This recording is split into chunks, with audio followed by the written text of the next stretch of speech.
and welcome to my weekly conversation now with the fantastic Professor Priscilla Dunk-West. This week we talk about mid-career academics and how and why they are neglected and indeed forgotten.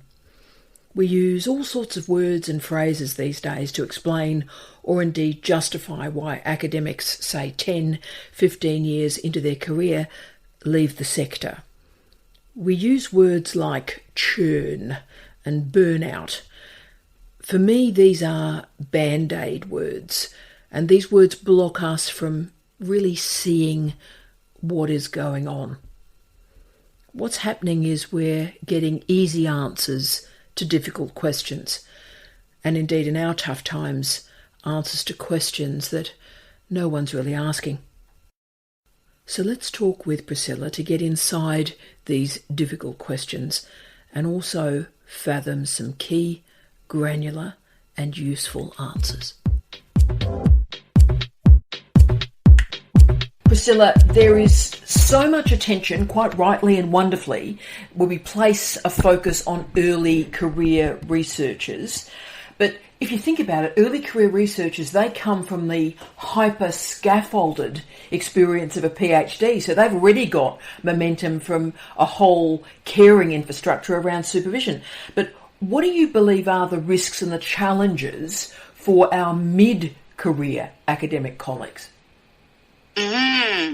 Look, I just thought of this as a middle child.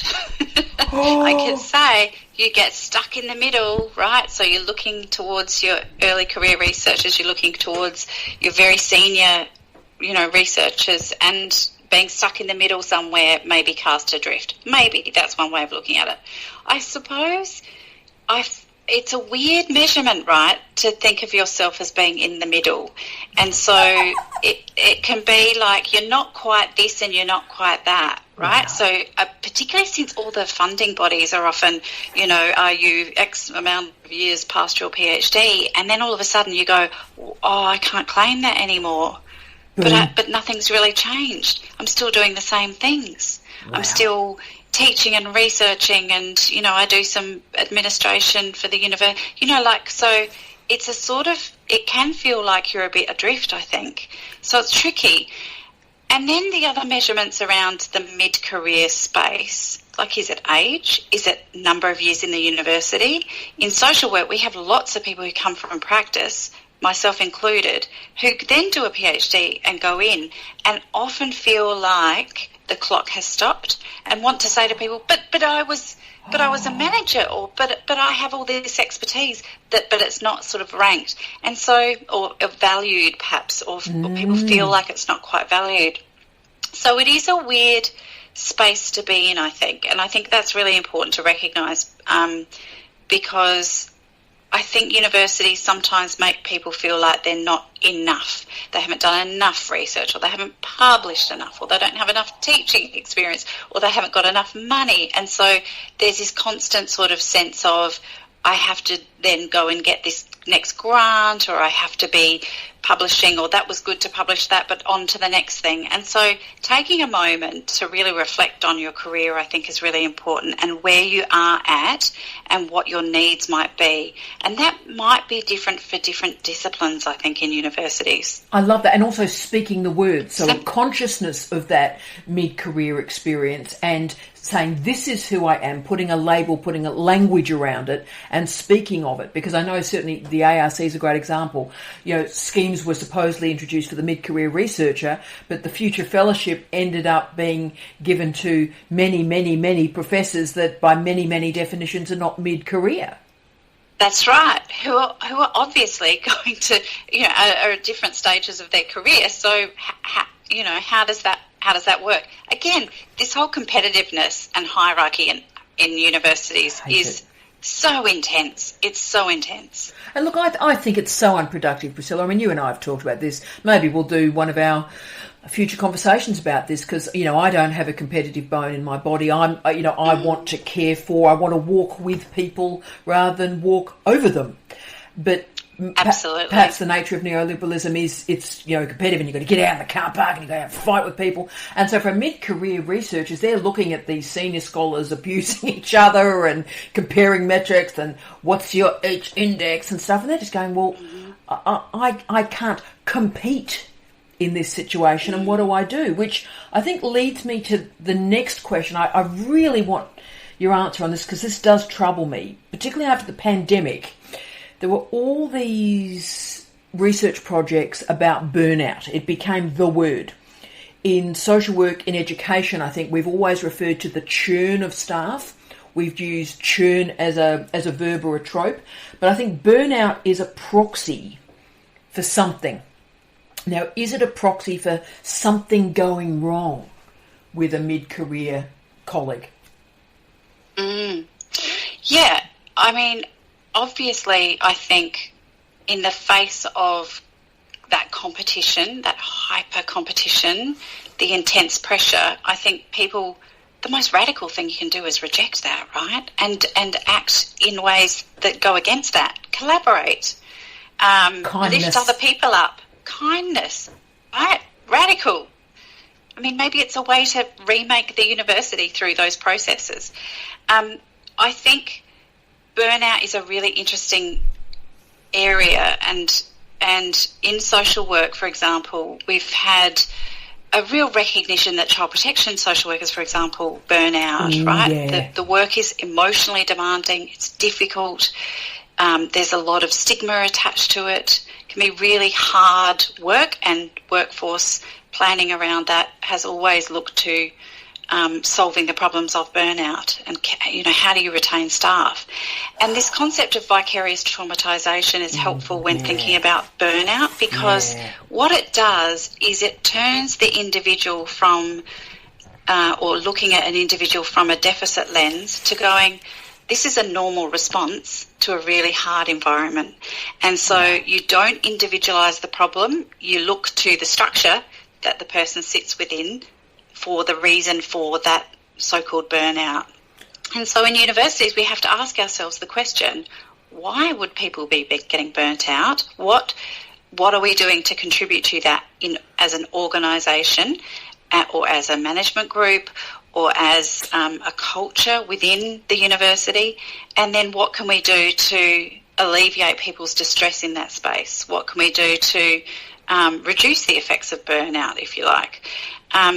I think, just going back to what you're talking about that hyper-competitive space, people leave universities. So they might leave because they're burnt out, but their behaviour will indicate that it's not a great place for them to be. And so we want to keep people, we want to nurture people. And so that looks to looking at what are the structures and processes and culture within the institution that are contributing to people's experience of burnout.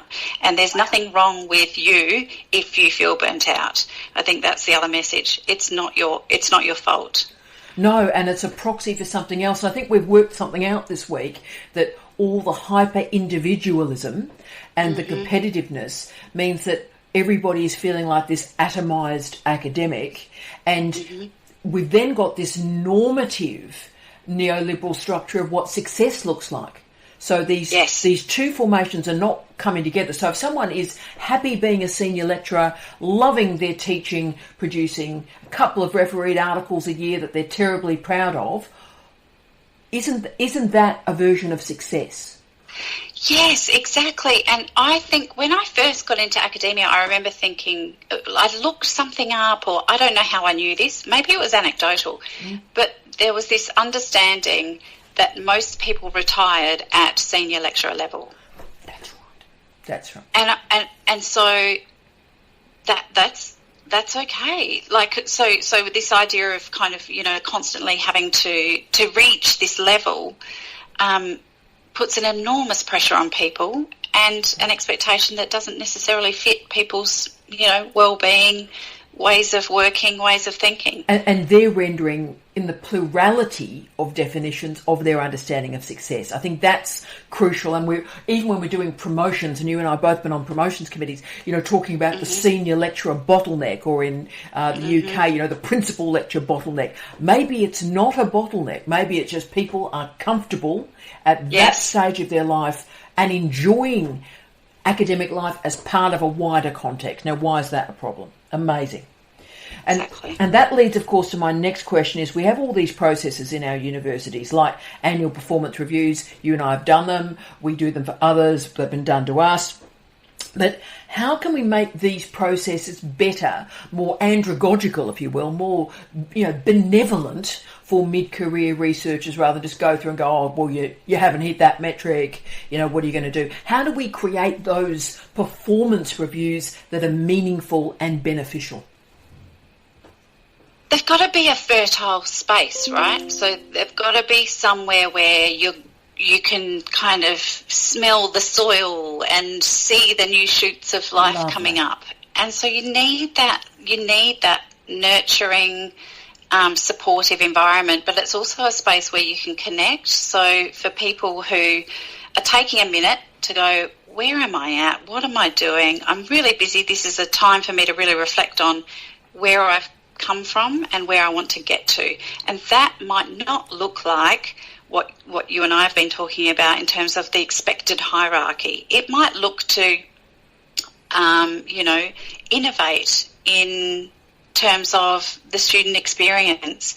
It might look to strengthen some area of, somebody's research. It might look to develop new skills. So identifying those things, I think, is important in those spaces. So taking the time to do that. And then I think the other aspect of it is being able to connect people across. So having ideas about, well, what about this? Or have you tried that? Or having those conversations where you're seeking to connect somebody with other resources, whether that's other institutions, other researchers, other teachers, across the world.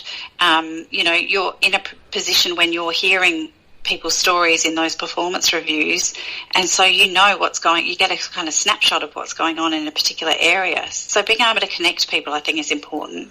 I think that's crucial. And again, you've given me a shaping for that, focusing on the horizontal relationships, rather than assume that everything has verticality, that everything is about moving on up, girlfriend. I mean, what if Yazoo, was wrong? What if the only way is up? No, it's not. Maybe the way is to have those horizontal organic relationships and community, and that's a success of a different kind. Exactly. Brilliant. Last question, if I can, for all our mid-career researchers out there, and there's a lot of crew in the United Kingdom that are completely obsessed by you, Priscilla, and we're waiting for this one, so we just need to log our UK friends as well. But what concrete advice would you offer to our mid-career researchers that perhaps don't have the support in their institution, they don't have the professional development? So is there any sort of way we can give them a concrete step, or perhaps steps today that all the institution can take to care for these colleagues that are so often invisible? Yeah, I think collectivism is really important, to see yourself as part of a whole, to find your community of people.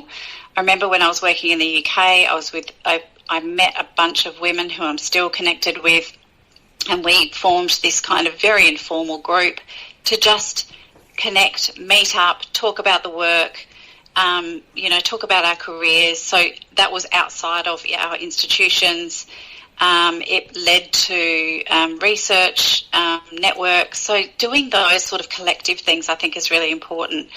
And then the other thing, I suppose, is I think the capacity to look back and look forward is important. Lovely. And so sometimes looking forward doesn't mean what's my next job title, but rather what are the things that I do in my day in that job, imagining what are the things that I'm doing. Am I talking to people? Am I working with students? Am I applying for grants? Am I doing research? Am I, so what does that look like? I really like C. Wright Mills, and I love, there's a quote about the practice that you're doing is part of your identity. And that's lovely and beautiful. But sometimes you need to just almost do the opposite of that and go, it's just a job. Because what happens is if you see your entire identity about yourself as an academic, if something goes wrong with that, it's devastating. So you need those supports outside of that. You need the connections with others. So I think it's again, we've had this theme of collectivism or connecting across rather than, that ladder. It's never mattered more, and the notion of the pyramid and all the scaffolding structures that are used to configure a career, and things like joy and happiness and care and compassion are worth so much more than the supposed hierarchy. And as you've rightly said, and colleagues really need to hold on to this, we don't have a lot of control in our university sector. So you might have this personal urge that this is what you're going to do, but bullying happens. Sexual assault and sexual harassment happens. Research integrity breaches happen, and they happen to you, and they're not your fault.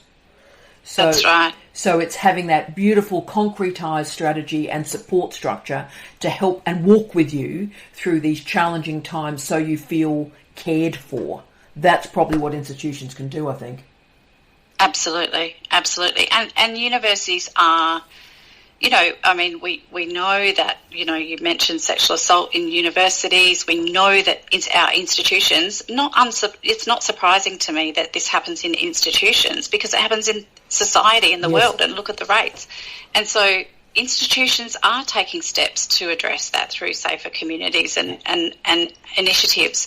And so hook on to those support systems for sure internally to the universities, but also think outside of that for yourself around, connecting across. So connecting to other universities, to other researchers, to other teachers in other institutions.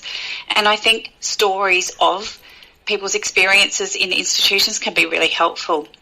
When I've been in tricky places in universities, hearing somebody say, oh, that happened to me, or this is how, that's really helpful. It's the stories. That's exactly right. And that's why we've been sort of talking. We didn't know this was a thing. It's now become a thing. But the speaking and the listening, as people are going for their walks and they're hearing you and I have this conversation, to know they're not on their own, that there's all this caring infrastructure that's available to you, and we're not going anywhere. And there's a bunch of people that care for you deeply and are not imposing a judgment on you about where you need to be. They're very happy to be with you where you are. And maybe that's the mid-career academic story, I think. Yeah. Thank you, my love.